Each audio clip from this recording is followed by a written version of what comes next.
Dr. Riham, thank you very much. It was really a pleasure, though I think you added to the dilemma we're having, but thank you very much for the presentation. Maybe we'll have a question later. We'll be starting with a question directed to Dr. Stephen.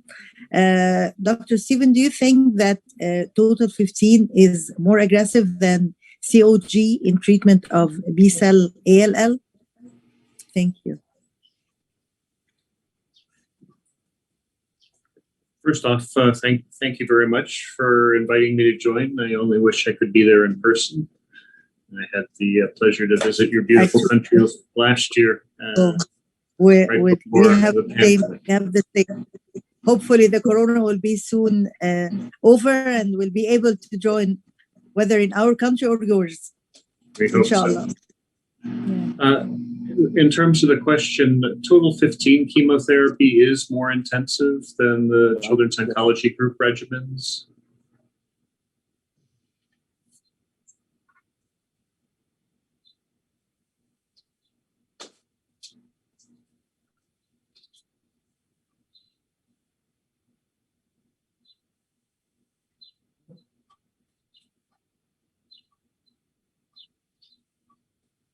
I'm disconnected.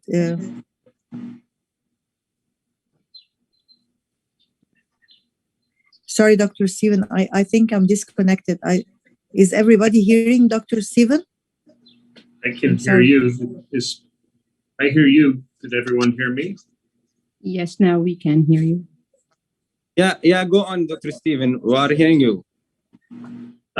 The question was about the relative intensity of the total 15 regimen and the Children's Oncology Group regimens. And I do think the total 15 chemotherapy is more intensive than the COG chemotherapy. Yeah. So do you think it's really more intensive? I didn't get the answer. Do you think it's more intensive? Yes, I do think that total 15 is more intensive than the Children's Oncology Group regimens. Yeah. Okay, Dr. Hanafy, do you have questions to Dr. Stephen or to the other panels? Yeah, thanks for the all speaker for these nice talks. Dr. Iman Sidhom, I have a question for you. The first question, with the hypodiploid B-cell ALL can get benefit, especially for those with MRD positive, can get benefit for with monoclonal antibodies before subjecting those patients to hematopoietic stem cell transplantation? Yes, I think that's one of the future projections to give monoclonal antibodies to the MRD positive and to see if this will improve the outcome. I've just mentioned it in my conclusions that it could be one of the options, but to my knowledge, I don't think there is any clinical trial yet that published the results in their monoclonal antibodies for a positive MRD for hypodiploidy. But yes, I believe that patients with MRD positive hypodiploidy should get into clinical trials that provide monoclonal antibodies. Thanks, Dr. Iman. The second question, you clarified, and many of the studies showed that there is a difference in the outcome between those with low hypodiploidy or near diploid versus those with high hypodiploidy. Do you think that there is any difference between on the genetic background between those with high hypodiploidy and those with low hypodiploidy or near diploid? And do we need to apply the same MRD response criteria or the cutoff to identify high-risk patients between those two groups? Let me see. You said about the three subtypes of the hypodiploidy. The high hypodiploidy with the 44 chromosomes is with a particular good outcome that we are not talking about. For the high hypodiploidy between 40 and 43 chromosomes, there are no enough numbers to conclude on such patients. But for the low hypodiploidy and the near haploidy, both have really poor outcomes when they are having MRD positive at end of induction. So yes, for these both subtypes, I would say that they need to be getting into clinical trials for novel treatment regimens and not just for intensive chemotherapy or transplant. Thanks, Dr. Iman. I have also question for Stephen. Stephen, this question that would you consider using blinatumomab for those with isolated CNS relapse with negative MRD at relapse? Yes, so that's a very good question. Blinatumomab does not have good central nervous system penetration. So I don't think that there are a lot of data to show that it could be a primary treatment. The Children's Oncology Group conducted a study adding cycles of blinatumomab for patients with isolated central nervous system relapse, and those results are just now becoming available and are not particularly encouraging. So I don't think that blinatumomab is an ideal therapy for that clinical setting. Okay. With the Can same, I have a okay, go on, Dr. Sorry. Lobna. Sorry, can I have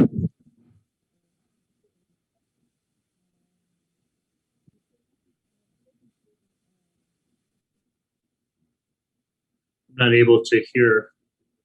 Dr. Lobna, we can hear you.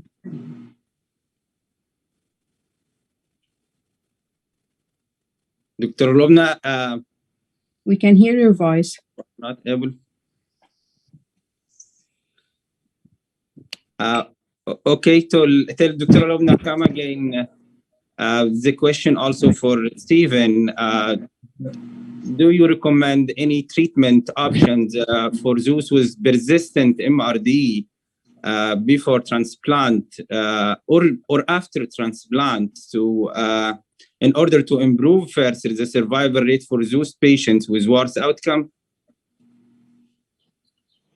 Well, certainly the bulk of the data show that the lower the MRD prior to transplant, the better the outcome. And this is a setting where blinatumomab is often used to try to decrease MRD levels pre-transplant because you don't tend to get infectious toxicity. I think the other side of the question is a very hard one as to what to do with patients who are MRD positive post-transplant. Frequently, transplanters try to rapidly withdraw immunosuppression in patients who don't have graft versus host disease. And there's also a lot of interest in use of some of the new biologicals, but I'm not aware of any really well-established treatment for that clinical setting.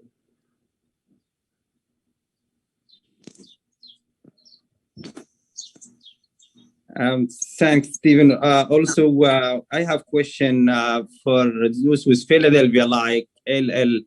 Can we apply the same response criteria that used in Philadelphia positive LL to identify those who require hematopoietic stem cell transplant versus not, according to the TKI used? Yeah, that's a great question, which we don't yet have an answer for. As I mentioned in my talk, the European ESFAL Children's Oncology Group clinical trial of pH positive ALL is just now being amended to allow patients with pH like ALL and ABL class gene fusions to enroll, and the same allocation for stem cell transplant will be used. So patients who have significant levels of minimal residual disease after the 1B phase of therapy would be allocated to transplant. And some of these genomic lesions, particularly the EBF PDGFR beta fusions often have very high levels of end induction MRD. So it will be important to see how those patients fare with early introduction of TKI therapy. Yeah, actually, there is no many of the published data regarding the outcome even of transplant for those with Philadelphia-like LL, or is there any rule of post even transplant adjuvant therapy for those group of patients? I know. Thanks, Dr. Steve. Dr. Lobna, do you have any questions? Yeah, my question. Can you hear me? Yeah. Yeah, go on. My question to you, Dr. Riham, please. You mentioned some interesting data about whether yes or not add antibacterial prophylaxis in transplant and in pediatric oncology patients. Do you have any data concerning stopping antibacterial prophylaxis in transplant? Because as far as I know, there is not. I think we're still using antibacterials in transplant. Yes, so, actually, there is no data to support stopping antibacterial prophylaxis. However, they have recommended conditional recommendation, which means you can do it or you cannot do it according to the institution level of incidence of bacterial infection. So they are giving it the conditional recommendation, so that if you have high incidence of developing bacterial infections or antifungal infections, you can use it. In case you don't, so you don't have to use it. Especially that the studies for developing antibacterial resistance on top of prophylaxis has been on the rise. And that's why. This is my coming question. Do you think advocating stopping the antibacterial therapy, mainly in the transplant or in pediatric oncology in general, do you think it's more related to controlling the bacteremia rate or fear of the increase in the bacterial resistance? Because if we're going to adopt this policy, unfortunately, we're having a real rise in our MDRs. So, yes. Do you think this is the reason, or it's not related? Actually speaking, as has been shown by the randomized control studies and meta-analysis for these data, there has been a decrease in the bloodstream infection, not affecting the rate of mortality, infection-related mortality. So they have just stated in the JAMA publication that, however, the antibiotic resistance is on the rise. So if you're going to use the antibacterial prophylaxis, you have to keep an eye of developing resistance. And in the COD publication that has been published for the levofloxacin, in the hematopoietic stem cell transplant arm, they have found that it was not that efficient as in the other strata for the high risk acute leukemias. However, when they have stated, they have seen extended the duration for the time used, they found that it could be beneficial. But again, they haven't recommended using the antibacterial prophylaxis in terms of decreasing the mortality. However, it decreases the bloodstream infection. And they have an unanswered question up till now, which is, if they still use the antibacterial, they have used it for 2 consecutive cycles in the acute leukemia stratum, and they don't know the answer. If they extend the use for the 4 cycle or for the whole 5 cycle, would this increase the resistance or not? And in the acute lymphoblastic leukemia patients, for the volume of the patients in comparison now to the acute myeloid leukemia patients, they are afraid to conduct this strategy as routine. So they have given it the conditional recommendation. I see. Thank you. Excuse me, Dr. Lobna, if I can comment on this question, I agree with Dr. Riham. adding antifungal levofloxacin prophylaxis did not reduce the infection-related mortality, but we have an experience in using prophylactic levofloxacin in our patients, and it did reflect on the time to first spike of fever and duration of antibiotic use, but it did not reflect on the infection-related mortality. And also we're using the levofloxacin prophylaxis from a long time ago, and obviously we're still not seeing a lot of resistant gram-negative. But actually, as you said, in the era of transplant, especially reducing the use of antibiotics, all kinds of antibiotics, maybe even will reflect on the change of microbiota on the gut, which will be associated with increasing the incidence of GVHD. So it's hard to answer yes or no, because we need to weigh the benefit versus the risk of using antibacterial prophylaxis on hematopoietic stem cell transplant patients. Yeah. Okay, I think we don't have any more questions. I really extend my thanks and appreciation to all the speakers.